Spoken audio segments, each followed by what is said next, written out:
দাবায় নতুন দিগন্তের হাতছানি ছিল আশা নিরাশার দোলাচল। অপেক্ষার অবসান ঘটিয়ে সেই মাহেন্দ্র খন সাফল্য ধরা দিল তরুণ ফিদে মাস্টার ফাহাদ রহমানের হাতে। এশিয়ান জোনাল চ্যাম্পিয়নশিপের চূড়ান্ত পর্বে সবার শীর্ষে এই তরুণ দাবারু।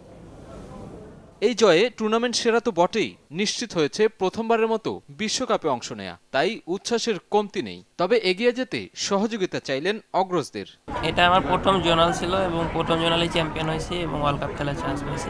বড়দের ওয়ার্ল্ড কাপে খেলার চান্স পাওয়াটা তো অনেক বড় একটা বিষয়, এই জন্য খুশি আমি অনেক।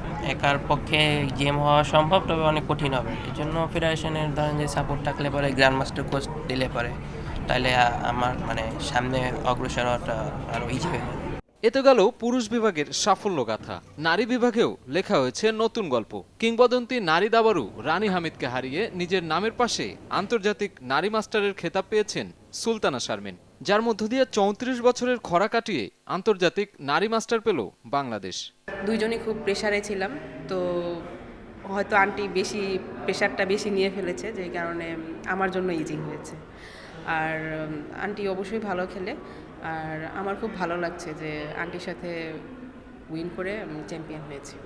নতুন পাওয়া এই তারকা দাবারুদের নিয়ে আশাবাদী ফেডারেশন। দাবারুদের সুবিধার্থে দীর্ঘমেয়াদী পরিকল্পনা বাস্তবায়নের প্রত্যাশা তাদের।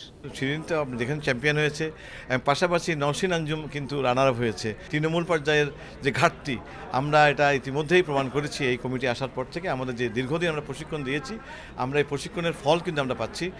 দেশের মাটিতে হওয়া এই টুর্নামেন্ট রেটিং বৃদ্ধি ও অভিজ্ঞতা অর্জনের মঞ্চ হিসেবেও সহায়ক ভূমিকা রেখেছে বলে অভিমত দাবারুদের। সাজিদ আরাফাত, সময় সংবাদ, ঢাকা।